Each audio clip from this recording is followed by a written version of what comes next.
Czołgiem. Dawno nic nie nagrywałem, więc postanowiłem, że teraz chociaż tyle zrobię i pokażę Wam, co mam aktualnie na warsztacie, jak mam najbliższe plany, jeśli chodzi o modele.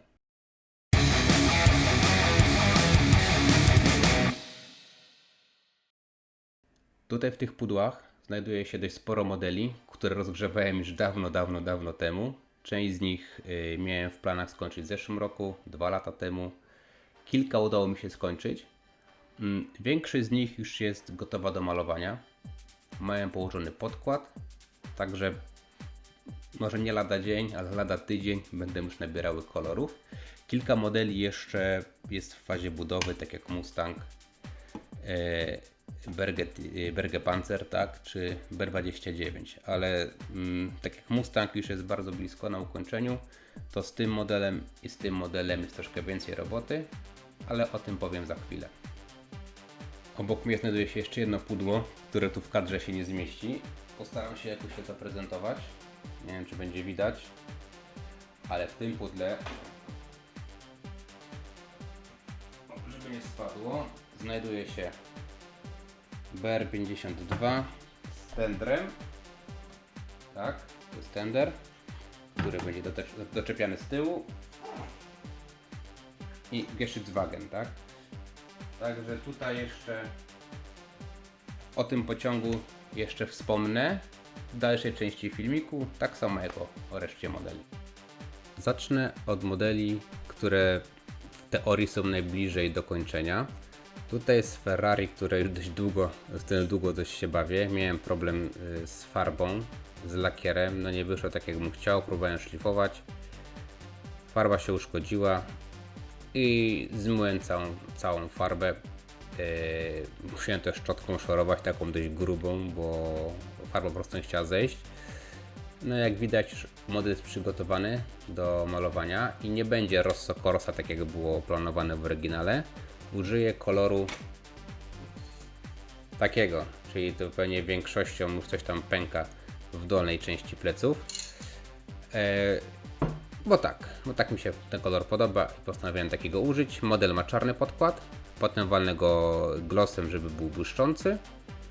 Potem metalikiem dam, no i na końcu właśnie farbę, którą tu już pokazałem. Tutaj jak sugeruję, powiem instrukcję, tak, jaki może być kolor na metalu. Będzie bardziej taki metaliczny, bo na białym będzie taki po prostu jakiś tam turkusowy, tak. Także ja bardziej chcę taki efekt uzyskać, jak jest na tej folii, więc będzie podkład metalik i na to będę psikał tą farbę i zobaczymy, jak wyjdzie. W tym pudełku mam psiknięte już podkładem Kubelwagena, Garbusa i Schwimmwagena. Już nie będę tego wszystkiego wyciągał. No i na patyczkach mam tu elementy do nich, szyby i tak dalej, też psiknięte podkładem. Podkładem w sprayu, tak, bo ja preferuję psikanie podkładem w sprayu, mniej roboty jest, szybciej to idzie i nie ma potem czyszczenia aerografu, a efekt jest genialny i ten podkład dobrze trzyma. Mam taki plan, aby te 3 modele ustawić koło siebie na jednej takiej scence. Ta scenka będzie podzielona na 3 jakby odrębne biomy, jeśli tak to mogę nazwać. Jeden będzie wodny, drugi będzie teren taki no, po prostu terenowy, tak? Terenowy teren, jeśli chodzi o podłoże dla pojazdu, tak? Taki dość trudny teren, a trzeci to po prostu będzie zwykła ulica i asfalt. I chodzi mi o to, żeby na wodnym dać Schwimmwagena, na takiej gruntowej drodze, na takim trudnym terenie dać Kubelwagena, a Garbusa zwykłe auto cywilne do jeżdżenia po drogach będzie jechał po prostu po drodze. Tak, żeby pokazać 3 warianty tego samego pojazdu, tak, na 3 różne typy nawierzchni. Taki mam zamysł. Tutaj aż musiałem przybliżyć troszkę obraz. 7TP FTF. Znalazłem go przy okazji robienia jakichś porządków w pomalowanych modelach, podkładowanych i tak dalej. I gdzieś tam leżał w pudełku, on już miał podkład dawno temu psiknięty, więc on czeka też na pomalowanie, więc go gdzieś tam w międzyczasie po prostu psiknę go kolorami i będzie po prostu wolno stojący model, bez żadnej jakiejś tam większej historii. On miał być na jakiejś dioramce, takiej mojej podstawce. Kupiłem też jakieś figurki piechoty Zobaczę, jeśli będę miał natchnienie, to może jakąś małą podstawkę zrobię, że będzie sobie stał 7TP, jakaś tam polska piechota. Tak, no zobaczymy. Jak będę miał Venet, to rozbuduję, jak nie, to po prostu będzie sam czołg i tyle. Tutaj kolejne auto, z którym miałem problem.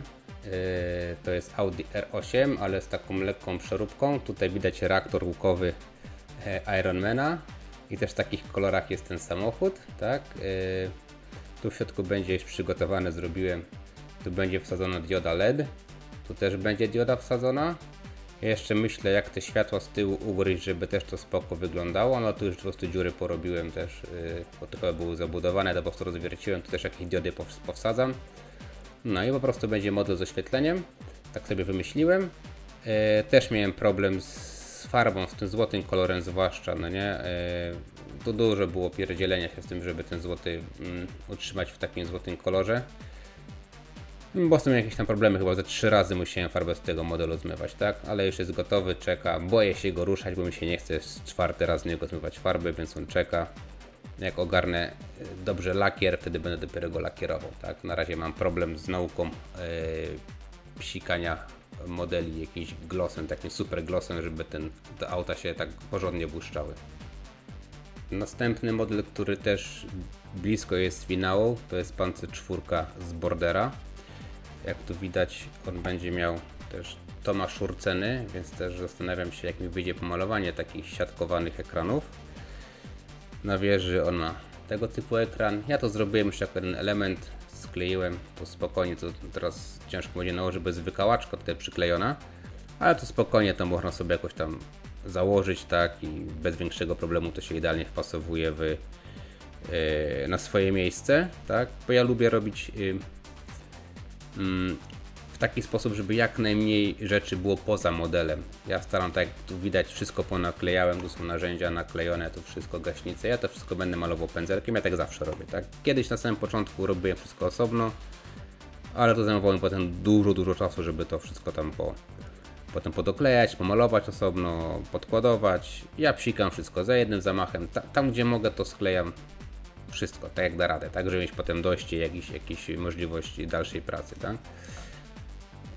Tu reszta tych ekranów, one tu u góry będą, na tych rurach, na tych montażach, żebym to nic nie urwał. A tutaj jest reszta elementów, tak, już na patyczki są ponakładane, no wszystko mam gotowe do dalszego malowania, tak, więc tutaj model gotowy i czeka tylko na odpowiedni dzień. Kolejny model to jest Thunderbolt P47, Tamiya 1.48. Gotowy też do malowania, czekam tylko na farby, muszę zamówić i po weekendzie będę próbował go malować. Podobnie będzie z Mustangiem, o którym powiem chwilkę później, no bo będą, powiedzmy, w podobnej metodzie malowane, po prostu będą na jakieś tam metalizery malowane, więc będę starał się malować je w tym samym czasie, żeby zaoszczędzić czas, robotę, czyszczenie aerografu i tak dalej. Tutaj jest taka bajerancka podstawka, on tu w środku ma dziurę. To nie będzie widać, bo nie ma tu takiego światła, ale tam jest wklejony klocek Lego, o taki tego typu. Do góry nogami, tam jest cały system z Lego wklejony, po to, żeby można było ten model tu wpiąć. A dlaczego takie dziwaczna metoda? Ponieważ ja planowałem ten model zrobić w pozycji lecącej. I taki też będzie, bo inna koncepcja się zmieniła, on po prostu będzie leciał na chmurze, już to sobie z moim synem sobie tak pogadaliśmy, że ten samolot będzie leciał gdzieś tam w tle, zrobię taką planszę, postaram się podświetlaną zrobić, tak, on tu na chmurze będzie, żeby zamaskować montowanie, a z tyłu właśnie będzie plansza i będzie albo zrobię słońce, takie zachodzące, żeby to fajnie wyglądało, albo już taki księżyc, ale no nie wiem, no zobacz, chyba słońce będzie bardziej logiczną opcją, bo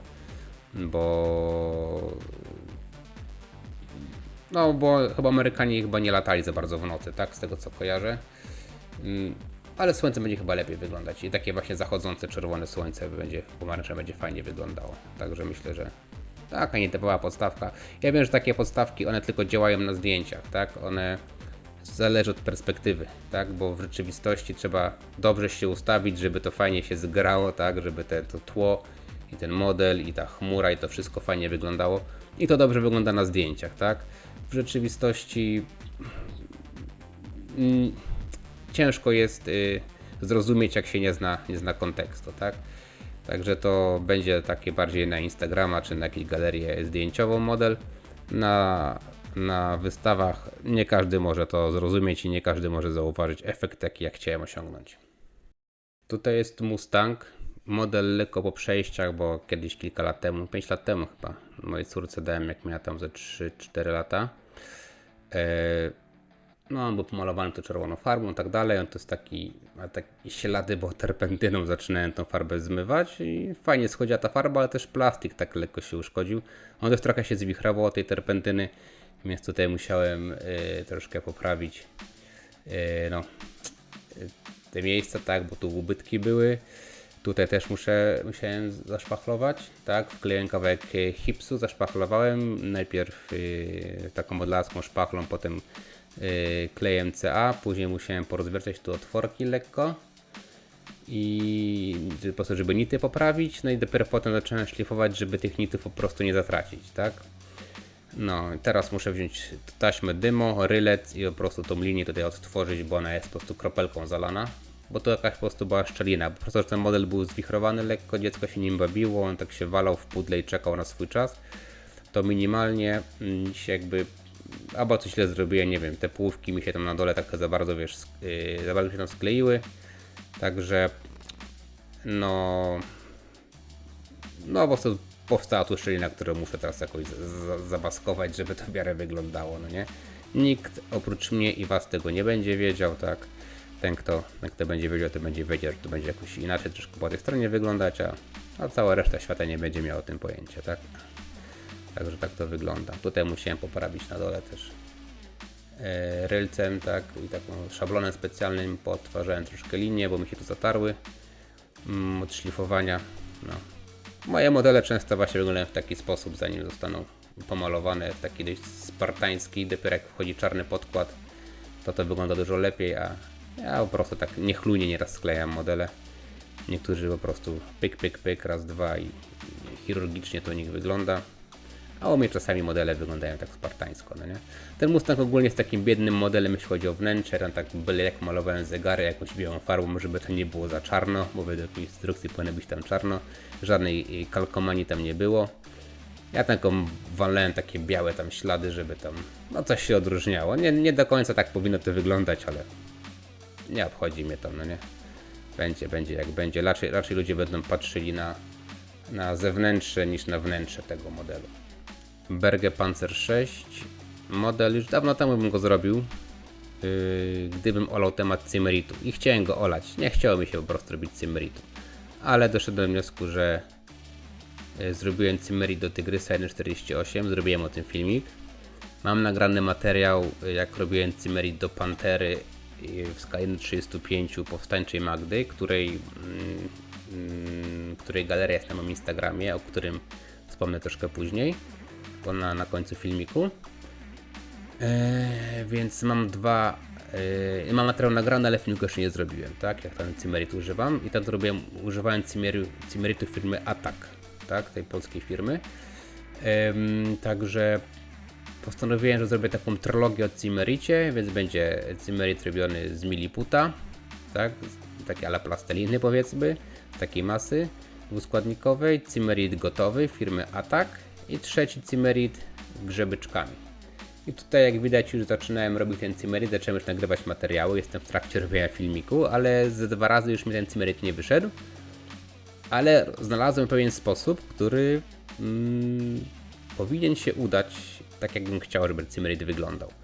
I tak jak mniej więcej powinien wyglądać, więc na tym filmiku będą pokazane moje porażki, tak? I na końcu będzie pokazany na pewno sukces, jakim będzie Cymerit na tym modelu. Tak, nie będę Cymeritu robił tutaj. Postanowiłem, że tego jarzma nie będę robił, mi się po prostu nie chce tego robić i sobie wymyśliłem, że to po prostu będzie pomalowane w czerwonej mini, tak? To po prostu będzie miał ten kolor podkładowy. No bo tak sobie wymyśliłem, bo ten model i tak będzie jakiś tam fikcyjny w moim wykonaniu, więc będzie miał jakieś elementy, chociażby ten element będzie po prostu w kolorze mini podkładowym i tyle. I tu mi odchodzi już Cymerit, więc zostanie mi tylko kadłub, boki wieży i do widzenia. Tak sobie właśnie ułatwiłem robotę, tak? Więc tak to będzie wyglądać i tyle. I I to mój model i mogę z nim robić co chcę. O. Tutaj chciałem te montaże pod fartuchy, z tego względu, że mi się po prostu łatwiej będzie jechało to, bo to takie kosteczki były małe, takie kosteczki, takie kwadraciki. Ja po prostu to chciałem, żeby wygodniej mi się tym narzędziem robiło cymerit. Ale wcześniej po prostu porobiłem otwory, żeby wiedzieć, gdzie ewentualnie zrobić jakieś miejsca, do których będę przyczepiał fartuchy i ogólnie zaznaczyłem sobie miejsce, gdzie to po prostu powinno być, żebym miał potem na finale odpowiedni efekt, jak to powinno wyglądać na samym końcu, no nie jeśli chodzi o montowanie fartuchów.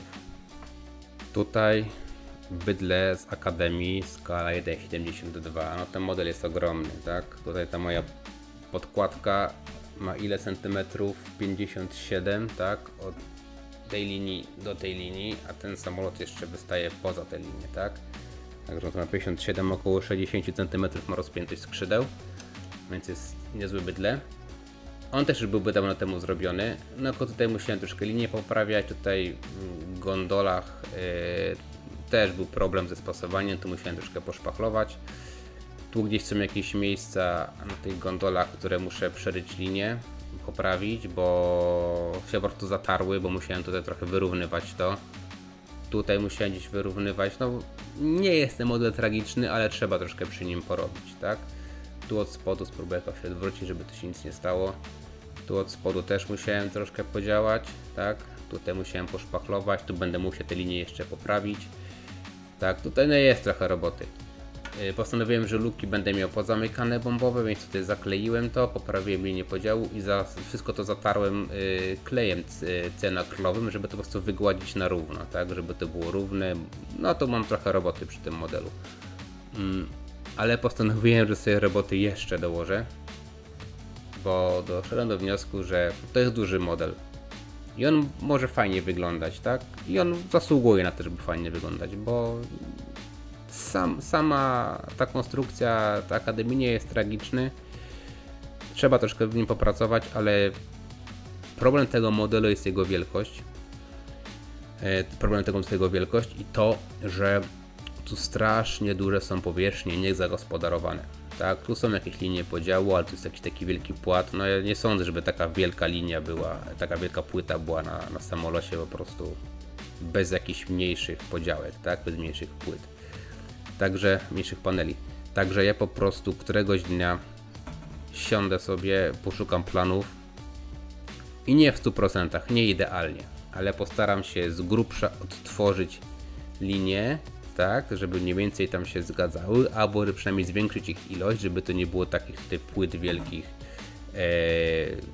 które nawet według mnie chyba nie powinny te płyty być aż tak wielkie, tak, no, powinno być troszkę więcej tych płyt. Nie jestem w stanie sobie wyobrazić, żeby to było takie ogromne. No, muszę popatrzeć na plan tego samolotu i przenieść to na moją miniaturę. I będę jeszcze brał i robił nity, jeśli jest taka potrzeba, jeśli tutaj gdzieś będą jakieś zauważalne nity, a prawdopodobnie będą, to po prostu będę starał się ten samolot jeszcze przenitować. Nie w 100%, nie idealnie, nie będzie to wszystko tak jak w oryginale, ale tak, żeby troszkę go urozumieć, bo to aż się prosi po prostu. To są takie połacie wielkie, które są niezagospodarowane, że to aż szkoda. Szkoda coś z tym nic nie zrobić, no nie? A tutaj jeszcze wracając troszkę do moich poprawek, to jest ogon, to jak widać jest reszta linii podziału wokół tego okienka.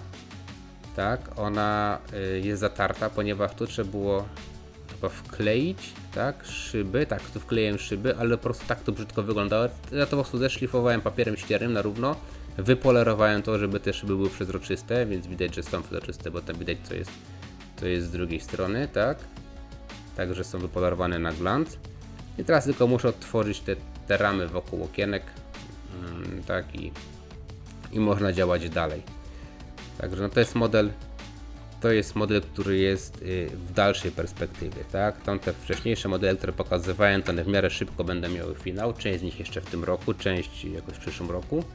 Ten model też ma mieć finał dość niedługo, ale przez to, że sobie wymyśliłem linię podziału, odkładam go na jakiś dalszy plan i w międzyczasie będę gdzieś go tam sobie robił, szukał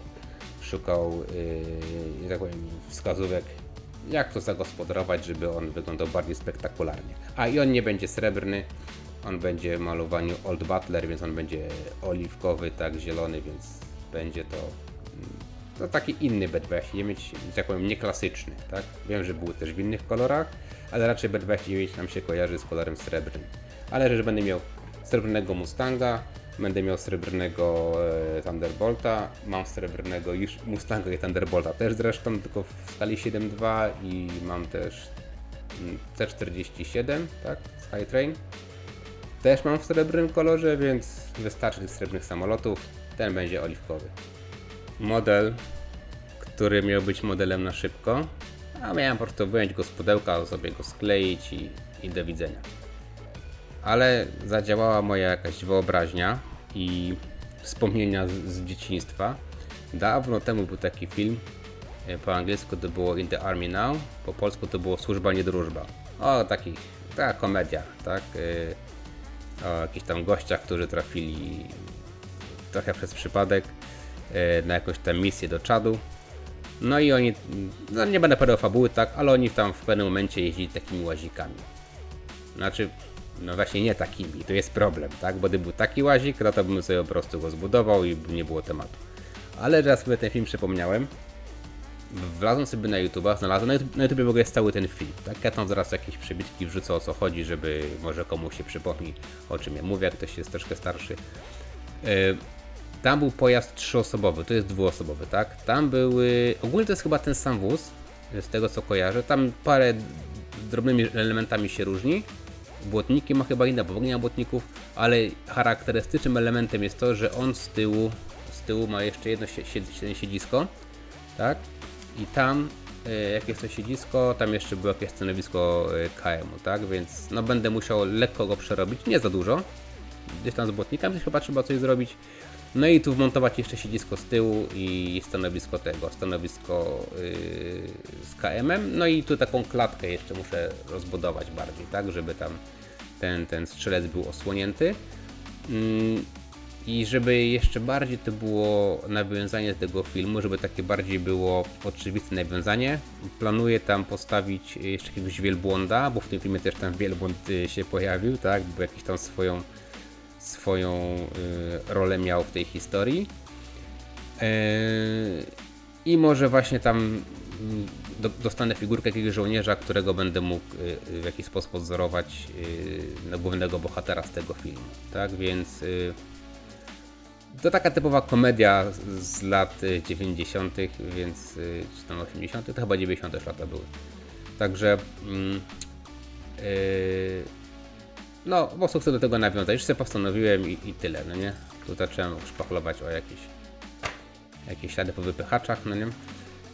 Także ten model już jest ruszony. Nie wiem kiedy będę go robił, bo to jest model też z dalszym terminem, tak? To jest raczej na przyszły rok albo jeszcze za 2 lata. Tak, więc najpierw kończę te modele, są popodkładowane, potem Mustanga i tego Tygrysa, tak? Berga Panzer. A potem będę robił możliwe, że właśnie to. No i gdzieś tam tego B29, tak? To są takie moje plany, ale jeszcze mam do pokazania jeden model pociągu pancernego. Ten model potrzebuje tylko kamuflażu i dokończenia go, tak? Podkład już ma zrobiony, to jest Tamiya w sprayu, dałem specjalnie 2 kolory, żeby nie był takim w jednym kolorze ten pociąg. No i tam będą jeszcze jakieś pasy w kamuflażu. Ja ogólnie chciałem zrobić pociąg pancerny, taki nie do końca przepisowy, taki moją wersję, po prostu kilka wagonów pancernych, jakieś tam platformy, lokomotywa, tutaj jakiś Geschützwagen. I to miał być taki kilkumetrowa, po prostu chciałem zamontować tam w dużym pokoju, czy gdzieś tam taką kilkumetrową półkę z 5-6 metrów i taki po prostu zrobić taką ogromną półkę z pociągiem pancernym. No ale mi się jakoś ten pomysł tam rozszedł gdzieś w czasie, jakoś przestałem o tym myśleć w ten sposób. Ale postanowiłem, że użyję tego pociągu do czego innego. Potem chciałem zrobić tak, że zrobię po prostu sam pociąg, sam wagon i tyle, ale mam też jedną platformę, której tu już nie przyniosłem, bo już mi się nie chcę tam dokopywać do gabloty, bo mam troszkę zawaloną, bo mam remont. W każdym razie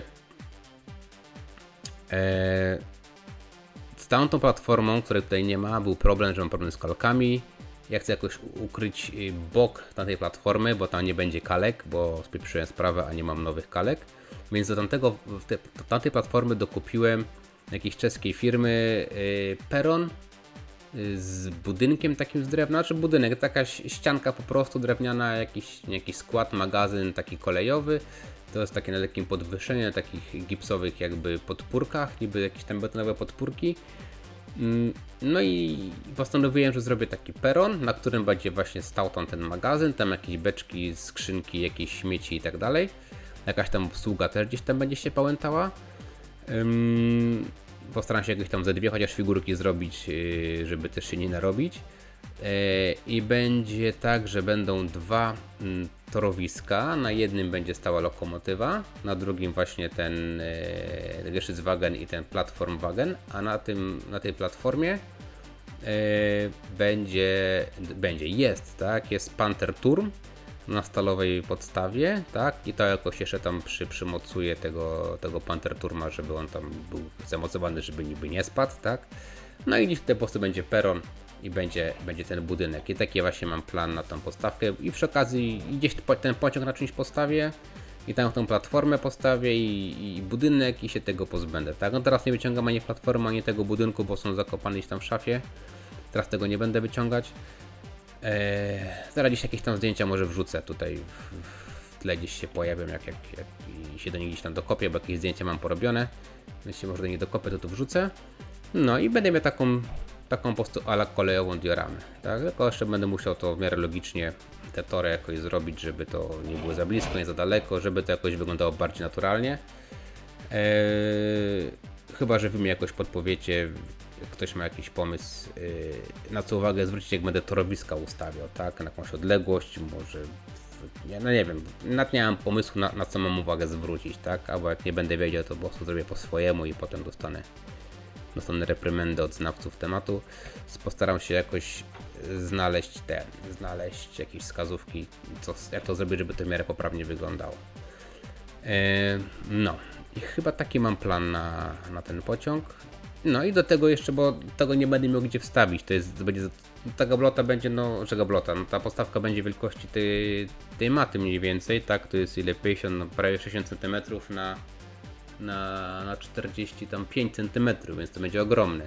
Więc postanowiłem sobie, że zrobię to sobie na płycie ze styroduru, żeby to była w miarę lekka była podstawa, ale żeby była sztywna i solidna i po prostu zrobię tę gablotę z plexi, tak, żeby to się tak nie kurzyło, bo tego odkurać to będzie tragedia, no nie? Gdzieś to potem wpierdzielę na jakąś szafę, albo jak to będzie przyklejone, to jako obrazek na ścianę, zobaczymy. Bo B29 mam w planach na ścianie powiesić w jakiejś gablotce, bo nie mam gdzie tego nawet położyć, tego samolotu po sklejeniu. Także gdzieś tam sobie będzie wisiał w sypialni, czy gdzieś na ścianie jako obrazek, no nie? Jakąś gablotkę do niego zrobię i tyle. No. Także myślę, że to już chyba wszystko, co mam na razie w najbliższej przyszłości, tak? Ale temat tego pociągu, tego B29 i tamtego auta Delta Force, tego Bagiego, to są jakieś odległe tematy, tak? To są właśnie te trzy, powiedzmy tam projekty, pomysły, które nieprędko się pojawią, ale cały czas gdzieś mam z tyłu głowy, że jak będę miał impuls, czas i możliwość, to prawdopodobnie siądę, jak już siądę, to siądę, tak? Bo ja tak mam, że w zeszłym roku, w tym roku i 2 lata temu po prostu dokończałem modele, które miałem rozgrzebane i z dokończonych modeli rozgrzebane do kończenia to zostało mi tylko to, a miałem około 30 modeli, tak? Więc nie jest źle, a jeszcze w międzyczasie porobiłem jakieś inne modele, które po prostu były nowe z pudła po prostu od razu wyjęte. Także no, jakoś wygrzebuję się z tego. No i chyba to wszystko, co mam do powiedzenia na temat tych modeli, które wam zaprezentowałem. Troszkę długo wyszło, no ale musiałem się nagadać. Trochę, powiedzmy, taki zaległy filmik, za to czego nie publikowałem po prostu przez dłuższy czas. Postaram się zrobić krótsze filmiki i dużo częściej. Postaram się zdawać relacje z tego, co robię na bieżąco. Modele już zniknęły z kadru, jak widać. Miejsce pracy jest przygotowane, mata czeka, zostało mi tylko jeszcze przygotować narzędzia, no i kolejny model i dalej z nim działać. Ogólnie, tak jak wspomniałem, te modele będą budowane w najbliższym czasie, ale mam też taki plan, że wybiorę kilka modeli, które będę chciał Wam pokazać i bym chciał, żebyście Wy zdecydowali, który model będę robił w kolejności i w jaki sposób mam ten filmik przedstawić, tak?